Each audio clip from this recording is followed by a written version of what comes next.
Hello বন্ধুরা, তো আজকে আমি এনেছি যারা অনার্স নিয়ে পড়ছো, ফার্স্ট সেমিস্টারে রয়েছো সিউর আন্ডারে, তো তাদের জন্য এই ভিডিওটা করা।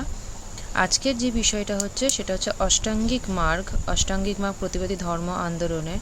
তো অষ্টাঙ্গিক মার্গের উপর সংক্ষিপ্ত আলোচনা করো বা অষ্টাঙ্গিক মার্গ টিকা, এরকম ধরনের কোয়েশ্চেন সিইউতে এসেই থাকে প্রতি বছর।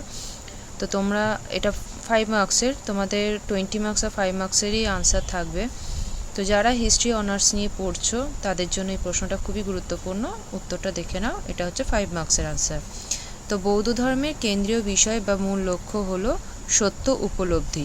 এর জন্য তত্ত্বালোচনা নয়, কার্যকর পদ্ধতির নির্দেশ দিয়েছেন গৌতম বুদ্ধ।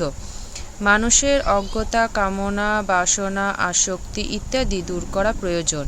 তার জন্য মানুষকে একটি নির্দিষ্ট মার্গ বা পথ অনুসরণ করতে হয় বা হবে। বৌদ্ধ ধর্মের এই পথ অষ্টাঙ্গিক মার্গ নামে পরিচিত। এই মার্গগুলি হলো প্রথমত সম্মা বাচা বা সৎ বাক্য, সম্মা কম্মন্ত বা সৎ কার্য এবং সম্মা আজীবা বা সৎ জীবিকা। এই তিনটির দ্বারা মানুষ তার দেহকে নিয়ন্ত্রণ করবে। দ্বিতীয়ত সম্মা ব্যায়াম বা সৎ চেষ্টা, সম্মা মতি বা সৎ চিন্তা বা প্রবৃত্তি এবং সম্মা সমাধি বা সৎ সচেতনতা। এই তিনটির দ্বারা সে তার মনকে নিয়ন্ত্রণ করবে। তৃতীয়ত সম্মা সংকল্প বা সৎ সংকল্প ও সম্মা দৃষ্টি বা সৎ দৃষ্টি। এই দুটির দ্বারা সে বুদ্ধিগত উৎকর্ষ ও প্রজ্ঞা লাভ করবে।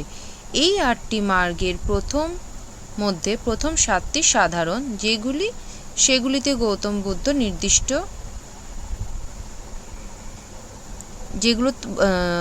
সেগুলিতে বৌদ্ধ ধর্মের নির্দিষ্ট ছাপ নেই, এটা ছাপ হবে।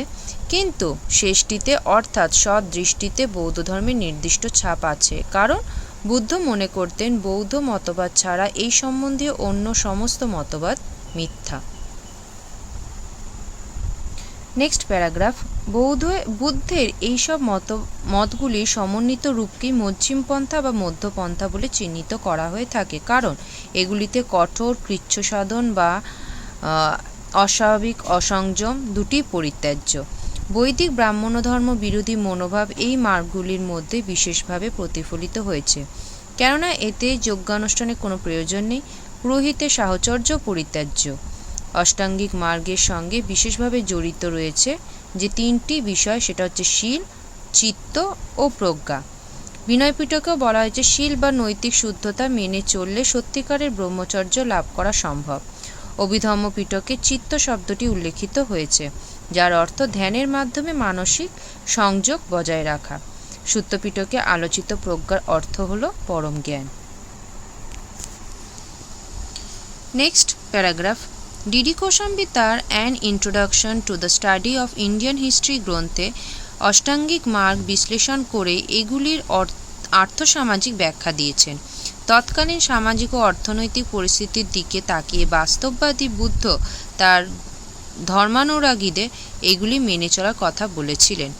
এখানে লক্ষণীয় হলো প্রত্যেকটি মার্গের পূর্বে সম্মা বা সৎ শব্দটি সংযোজন, অর্থাৎ এর মূল উদ্দেশ্য হলো সৎ পথে থেকে সত্যকে উপলব্ধি করা।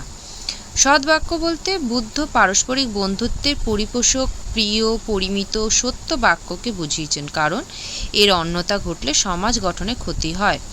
চুরি, হত্যা, ব্যভিচার সমাজ জীবনে বিপর্যয় সৃষ্টি করে, তা থেকে বিরত থেকে সদর্থক কাজ করাকেই তিনি সৎকার্য বলেছেন। সৎ জীবিকা বলতে তিনি পবিত্র বা সাধু উপায় জীবিকা অর্জনের কথা বলেছেন। যেমন মদ বা মাংসের ব্যবসাকে তিনি সামাজিক স্বাস্থ্যের পক্ষে হানিকর বলে মনে করতেন। সৎ চেষ্টার দৌত্যনা ছিল 2 প্রকার: কুচিন্তাকে প্রবেশ করতে না দেওয়া, সুচিন্তাকে জাগ্রত করা। সৎ চিন্তা বা ধ্যানের অর্থ চিত্তবৃত্তি সমূহকে কেন্দ্রীভূত করার জন্য মানসিক শিক্ষা গ্রহণ। মানুষের দেহ অপরিচ্ছন্ন বস্তু দিয়ে তৈরি এবং সে সম্বন্ধে সচেতনতাই হলো সৎ সচেতনতা। সৎ সংকল্পের 2টি দিক: অন্যের ক্ষতিসাধন না করা এবং অপরকে ভালোবাসা ও তাকে অধিকতর সুখী করা। মানুষের অনিয়ন্ত্রিত ইচ্ছা ও লোভ পৃথিবীকে দুঃখময় করেছে। এই বাসনা নিবৃত্তি ঘটানোই শান্তির একমাত্র পথ এবং এই দৃষ্টি হচ্ছে সদৃষ্টি। বুদ্ধের প্রথম ধর্মীয় উপদেশ ও ধর্মচক্র প্রবর্তনের সূত্র মূল বিষয়বস্তুই হল অষ্টাঙ্গিক মার্গ।